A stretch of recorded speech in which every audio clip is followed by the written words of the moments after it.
பிதாவாகிய தேவனாலும் கர்த்தராகிய இயேசு கிறிஸ்துவினாலும் யாவருக்கும் கிருபையும் சமாதானமும் உண்டாயிருப்பதாக.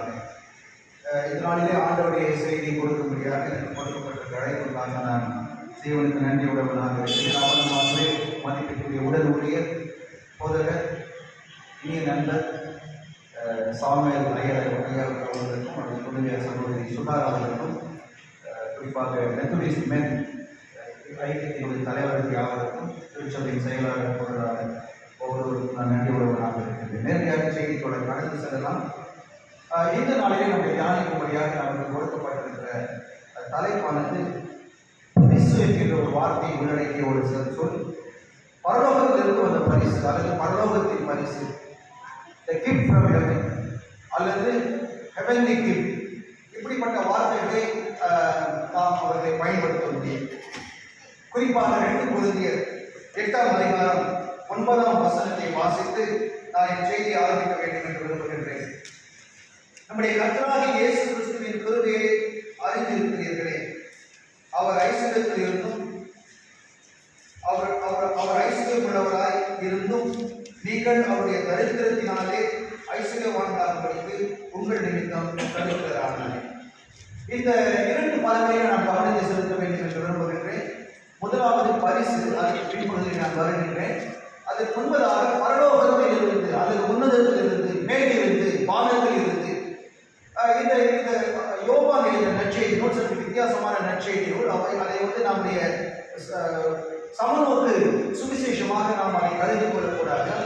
அந்த யோவான் சுவிசேஷத்தை பார்க்கிற பொழுது டூவலிசம் என்கிற ஒரு குறிப்பு சிறப்பாக பயன்படுத்தப்படுகிறது. இருள், வெளிச்சம், ஜீவன், மரணம், மேலிருந்து கீழிருந்து, இப்படி 7 சொற்றொடர்கள் அது யோவான் சுவிசேஷத்திற்கு உரிய ஒரு விசேஷமான ஒரு பெருமைக்குரிய ஒரு காரியம். இந்த டூவலிசம் என்று சொல்கின்றோம். யோவான் 7 குறிப்புகளை உள்ளடக்கிய தன்னுடைய சுவிசேஷத்தை எழுதுகிற பொழுது நமக்கு வாசிக்கப்பட்ட திருமறை பகுதியை காட்டிலும் வானத்திலிருந்து வந்த பரிசு, பரலோகத்திலிருந்து வந்த பரிசு என்பதை விளக்கிக் கொள்வதற்கு யோவான் எழுதிய நற்செய்தி நூல் 6ஆம் அதிகாரம் மிக சிறப்புடையதாக இருக்கு. வீட்டில் தயவுசெய்து வாசித்து பாருங்க. என் செய்தியை மாத்திரம் கேட்போம். just share with you the balanced outline. சற்று தாமதமானபடினால நான் 9:45 அந்த ஆலயம் சர்வீஸ் ஆரம்பிக்கணும். பரவாயில்லை, நான் உங்களிடத்திலே இந்த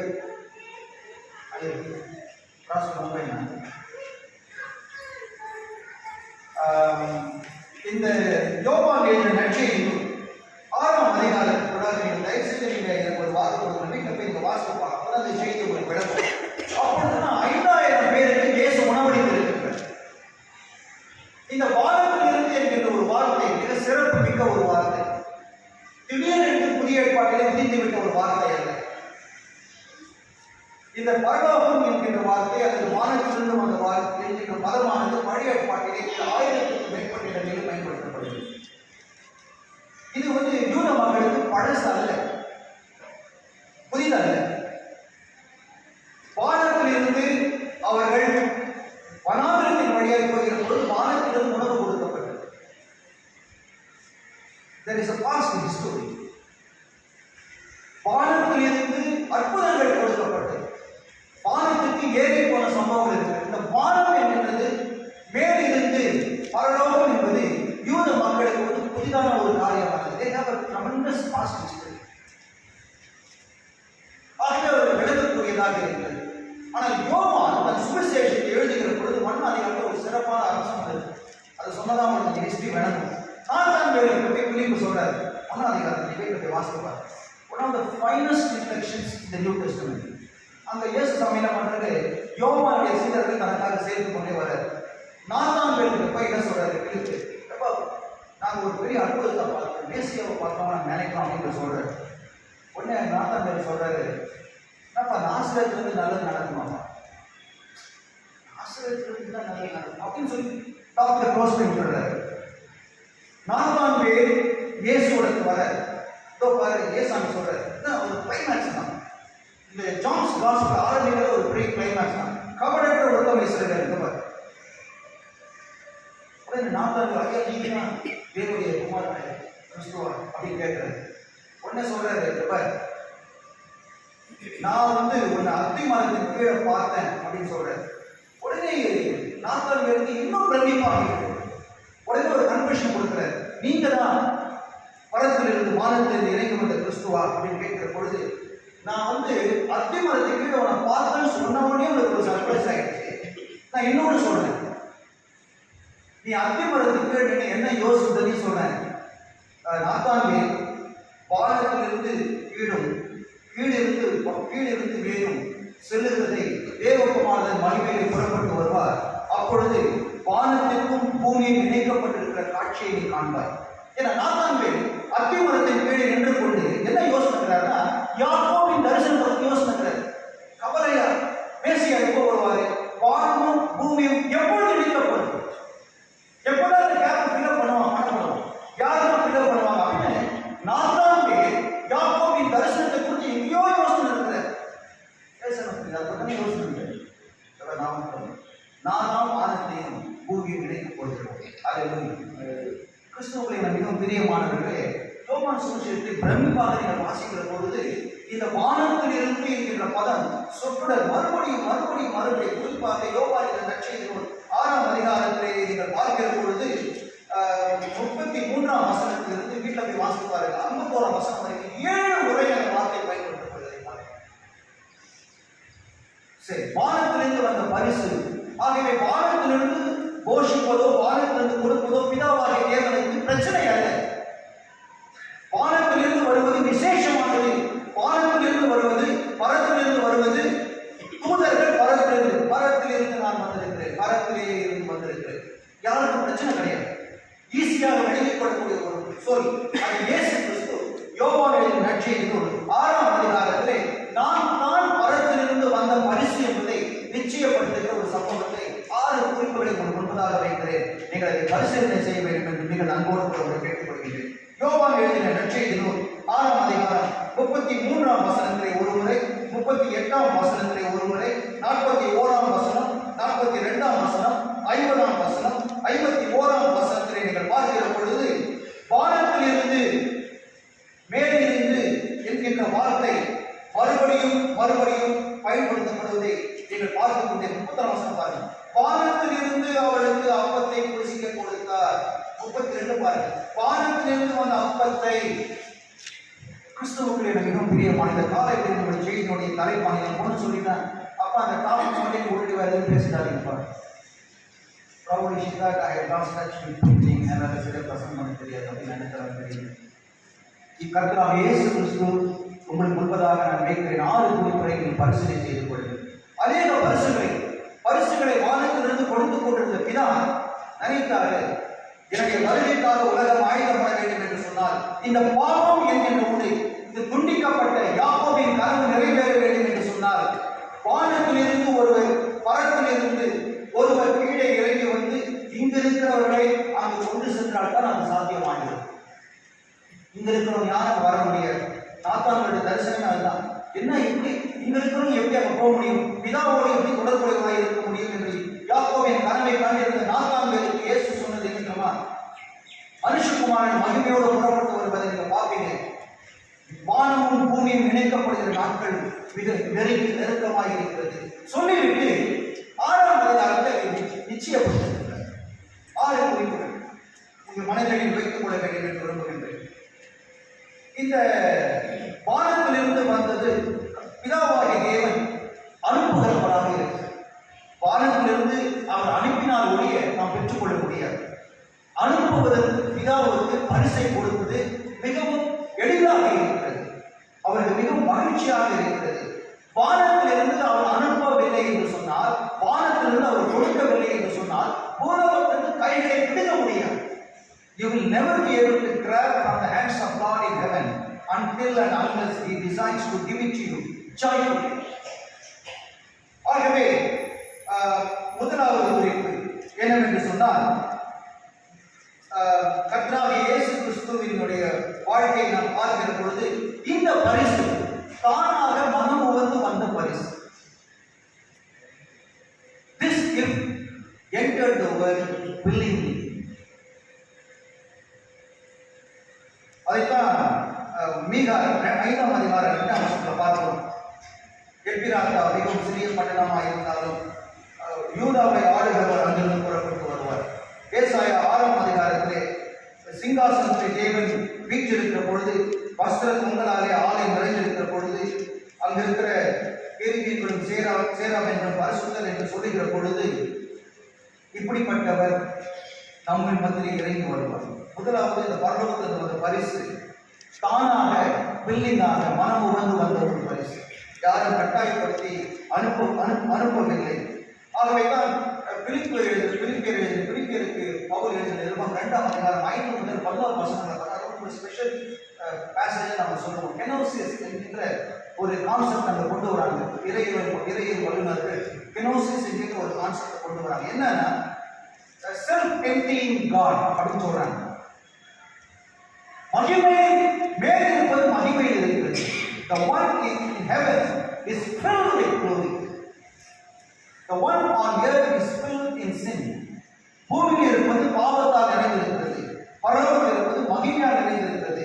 மகிமையால் நிறைந்திருக்கிற ஒன்று பாவம் நிறைந்த உலகத்திற்குள்ளாக இங்க வந்து எல்லாம் லிமிடேஷன் இருக்கு. உலகத்துல டைம் லிமிடேஷன் இருக்கு, ஸ்பேஸ் லிமிடேஷன் இருக்கு, எல்லாமே லிமிடேஷன் தான். எல்லாவற்றுக்கும் மேலாக பாவம் இருக்கிறது. மேலே இருக்கிற ஒருவர் கீழே வர வேண்டும் என்று சொன்னால் தன்னை அவர் சுருக்கிக் கொள்ள வேண்டும், தன்னை அவர் பெருமைப்படுத்திக் கொள்ள வேண்டும். ஆகவே தன் மகிமையெல்லாம் விட்டு விட்டு உங்களைப் போல என்னை போல மனிதனாக இயேசு கிறிஸ்து வந்தார் என்பதை தானாகவே சொல்லுகிறார். 6 இடங்கள். முதலாவது சொன்னேன், இந்த பரிசு தானாக மனம் உணர்ந்து வந்த பரிசு. இரண்டாவது, இந்த பரிசானது பிதாவுக்கு கீழ்ப்படிந்து பிதாவின் திட்டத்தை நிறைவேற்ற வந்த ஒரு பரிசு. This gift from heaven came obediently to fulfill the mission of the heavenly Father. எங்க பாத்தீங்க? 38ஆம் வசனம் பாருங்க. யோவான் 6:38 6:44 பாருங்க. நிறைவாக என் சித்தத்தின்படி அல்ல, என்னை அனுப்பினருடைய சித்தத்தின்படி செய்யவே நான் வானத்தில் இறங்கி வந்தேன். நான் இந்த ஊர் ஆளுநர் பண்ணேன். நான் வந்திருக்கிறது ஒரு குறிப்புக்காக வந்திருக்கேன். எனக்கு ஒரு விஷயம் இருக்கு, ஒரு திட்டம் இருக்கிறது. பரலோகத்தையும் பூமியும் இணைக்கும் தான் பிதாவுடைய திட்டம். அதற்கு தான் நான் அனுப்பப்பட்டிருக்கிறேன்.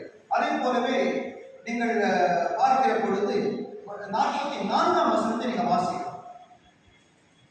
என்னை அனுப்பின பிதா ஒருவனை இணைத்துக் கொள்ளாவிட்டால் அவன் என்னிடத்தில் வரமாட்டான். கடைசி நாளில் நான் அவனை எழுப்புவேன். பிதாவை இணைக்க வேண்டும். கிறிஸ்துவுக்குள் பிரியமானவர்களே, இந்த கர்த்தராகிய இயேசு கிறிஸ்து பிதாவுக்கு கீழ்ப்படிந்து வந்து தேவனுடைய திட்டத்தை நிறைவேற்றி இருப்பதைப் போல, ஏன் என்று சொன்னால் நீங்களும் நானும் பிதாவோடு கூட சேர்ந்து இழுக்கப்பட வேண்டும். மூன்றாவது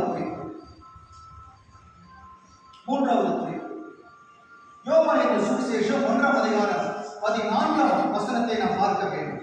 அதுல என்ன சொல்லி பார்த்தீங்கன்னா,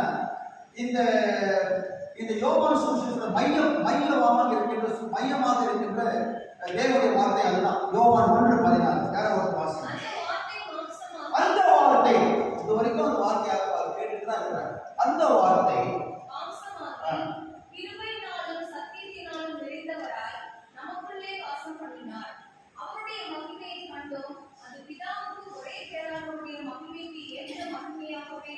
அந்த மகிமை இங்க வந்துருச்சு. அந்த மகிமை நாங்க பார்த்தோம். ஷக்கைனா glory, the revealing glory of God. அந்த மகிமை நாம் கட்டாயம் பார்த்தோம்.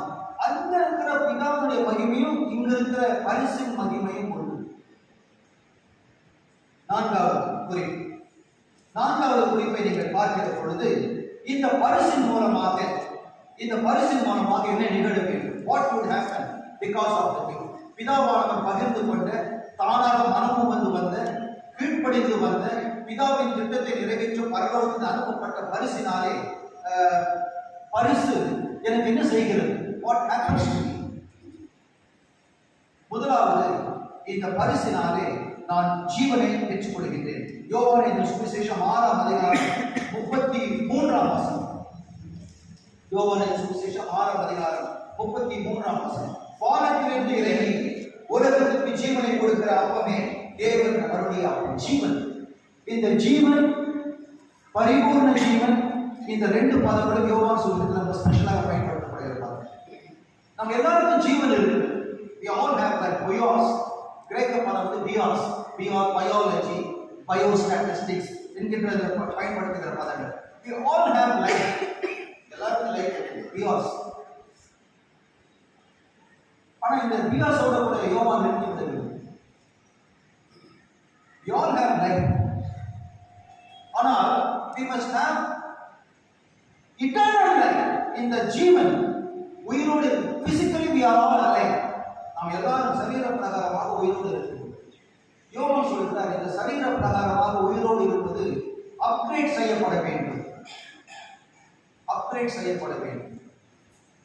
இந்த ஜீவன் பரிபூர்ண ஜீவனாக மாற வேண்டும். அதுக்கு ஒரே ஒரு வழிபாடு இருக்கிறது. கர்த்தராகிய இயேசு கிறிஸ்துவை நீங்கள் உங்கள் சொந்த இரட்சகராக ஏற்றுக்கொள்ள வேண்டும். ஜீவனை தருவது, ஜீவனை கொடுப்பது பிதா ஒருவராலே தான் முடியும். பரலோகத்திலிருந்து வந்த அந்த இயேசுவாலே தான் முடியும். ஆகவே இந்த பரலோகத்திலிருந்து வருகிற பரிசு என்ன கொடுக்கிறது? It gives me life, eternal life. நித்திய ஜீவனை எனக்கு கர்த்தராகிய இயேசு கிறிஸ்து கொடுக்க முடியும். இரண்டாவது, கர்த்தராகிய இயேசு கிறிஸ்து இந்த வருகின்ற பரிசு, பரலோகத்திலிருந்து வந்த பரிசு என்ன எனக்கு கொடுக்க முடியும்? இந்த பியாஸ் என்ற வார்த்தையை பயன்படுத்த இரண்டாவது பதம் நித்திய ஜீவன் ஜோயே, ZOE, ஜோயே, இட்டர்னல், அழிவில்லாத வாழ்க்கை, பரிபூர்ண ஜீவன், முடிவில்லாத வாழ்வு, இயேசுவோடு நித்தியத்தை தொடர்ந்து வாழ்கிற ஒரு வாழ்வு. உங்களுக்கு அது இருக்கிறதா? நமக்கு இருக்கிறதா? நாம் எத்தனை பேருக்கு அந்த நித்திய ஜீவனை அறிமுகப்படுத்தி இருக்கிறோம்? ஆகவே இந்த பரிசுனாலே எனக்கு வேறொன்று நிகழ்கிறது. God gives me a satisfaction of life. என்னுடைய தேவைகள் எல்லாவற்றையும் சந்திக்கிறவர் ஆண்டவராக இருக்கிறார். நான் சொல்ல வசனத்தை பாருங்கள், 35 வசனத்தை பாருங்கள், 6ஆம் அதிகாரம் 35ஆம் வசனம். அப்போது வசனம், இயேசு அவர்களை நோக்கி, ஜீவ அப்பம் நானே, என்னிடத்தில் வருகிறவன் ஒரு காலம் பசி அடையாது, என்னிடத்தில் விசுவாசமாக இருக்கிறவன் ஒரு காலம் தாழ்மையான். அந்த ஆங்கிலத்தில் அந்த பதங்கள் மிக வலிமையாக பயன்படுத்தப்பட்டிருக்கிறது. என்னிடத்தில் வருகிறவன் ஒரு காலம் பசி அடையாது, என்னிடத்தில் வருகிறவன் ஒரு காலம் தாக்கம் அடையாது. நான் அவனுடைய தேவைகள், மனிதனுடைய தேவைகள், ஆவிக்குரிய தேவைகள், ஆத்ம தேவைகள், சரீர தேவைகள், உணர்ச்சி பூர்வமான தேவைகள், சமுதாய தேவைகள், ஆப்ரஹாம் மாஸ்லோ என்று சொல்லுகிற தியரி ஆஃப் நீட்ஸ்ல அதெல்லாத்தையும் சொல்ற ஒரு கீழே இருந்து பாட்டத்துல இருந்து ஒரு முக்கோணத்துடைய மேல போயிட்டே இருக்கும். மேல வந்து பாத்தீங்கன்னா டாப் மோஸ்ட் க்ளோசஸ்ட் ட்ரையாங்கிள் அந்த நீட் என்ன ஆப்ரஹாம் மாஸ்லோ என்ன சொல்றது? Self actualisation. நான் என்னுடையது என்கிற தேவை இயேசு ஒருவர் தான் பூர்த்தி செய்யும். உங்கள் சுயத்தை டிஸ்பிளேஸ் பண்ணுகிற அதிகாரம் கர்த்தராகிய இயேசு கிறிஸ்து ஒருவருக்கு தான் கொடுக்கப்படும். இயேசு அங்கு வருகிற பொழுது தான் சுயம் சரணடைந்து கீழே சென்று உட்கார்கிறார். கேம்பஸ் குருசைடோட டீச்சிங்ல ஒரு டயக்ராம் ஒன்று போட்டிருப்பாங்க. அந்த டயக்ராம ரொம்ப விசேஷமான ஒரு டயக்ராம் ஆக்சுவலாக. அந்த டயக்ராம் வந்து 3 படம் போட்டிருப்பாங்க. முதல் படத்துல பார்த்தீங்கன்னா ஒரு மனுஷனோட இருதயத்தில் வந்து ஒரு சிங்காசனம் இருக்கும். அங்கே பார்த்தா நான் உட்கார்ந்து இருக்கேன், சுயம் உட்கார்ந்து இருக்கேன். தலை மேல பார்த்தீங்கன்னா ஒரு பெரிய கிரௌண்ட் வச்சிருப்பாங்க, ரொம்ப ஜாலியாக இருக்கிற மாதிரி இருக்கும். அது இறங்கவே இறங்காது. சிலுவை வந்து மூலையில் ஒட்டின்னு இருப்பாங்க. ஏசுநாதன் வாழ்க்கை மூலையில் இருப்பார், வெளியில இருப்பார் மாதிரி. அப்புறம் ஏசுநாதன் அவன் ஏற்றுக்கொள்வான், சிலுவை உள்ள வந்துடுவான். ஆனால் இன்னும் பார்த்தீங்கன்னா அவன் வந்து அந்த சிங்காசனம் உட்கார்ந்து இருப்பான். அந்த சிங்காசனம் உட்கார்ந்துன்னு இருக்கும். ஏசுநாதன் உள்ள உட்கார்ந்து இருப்பாரு, அவன் வாழ்க்கைக்குள்ள வந்திருப்பார், மூலையில் ஓடி துணிக்கின்னு இருப்பாரு. 3வது படம் பார்த்தீங்கன்னா சிங்காசனத்தை இறங்கி கீழே உட்கார்ந்துருப்பான், ஒரு மூலையில் இருப்பான். சுயம் இயேசு ராஜாவாக இருக்கிறது. இயேசு உங்கள் வாழ்க்கையை நுழைகிற பொழுது, பிரவேசிக்கிற பொழுது, முழுமையான பொறுப்புகளை அவர் எடுத்துக்கொள்கிற பொழுது அவர் என்னுடைய வாழ்க்கையில் எல்லா தேவைகளும் சந்திக்கிறவராக. மூன்றாவது குறிப்பு 38 40 வரைக்கும் படிச்சு பார்த்தோம் அப்படின்னா மிக அற்புதமான ஒரு உண்மையை சொல்றார். என் சித்தத்தின்படி அல்ல, என்னை அனுப்பிய சித்தத்தின்படி செய்யவே நான் வானத்திலிருந்து இறங்கி வந்தேன். வானத்திலிருந்து வார்த்தை பாருங்க. அவர் எனக்கு தந்தவர்களில் ஒன்றையும் நான் எடுத்து போகாமல் கடைசி நாளில் அவைகளை எழுப்புவதே என்னை அனுப்பினுடைய பிதாவின் சித்தமாக இருக்கிறது. மரணத்துக்கு பிறகு வாழ்க்கை இருக்கிறது.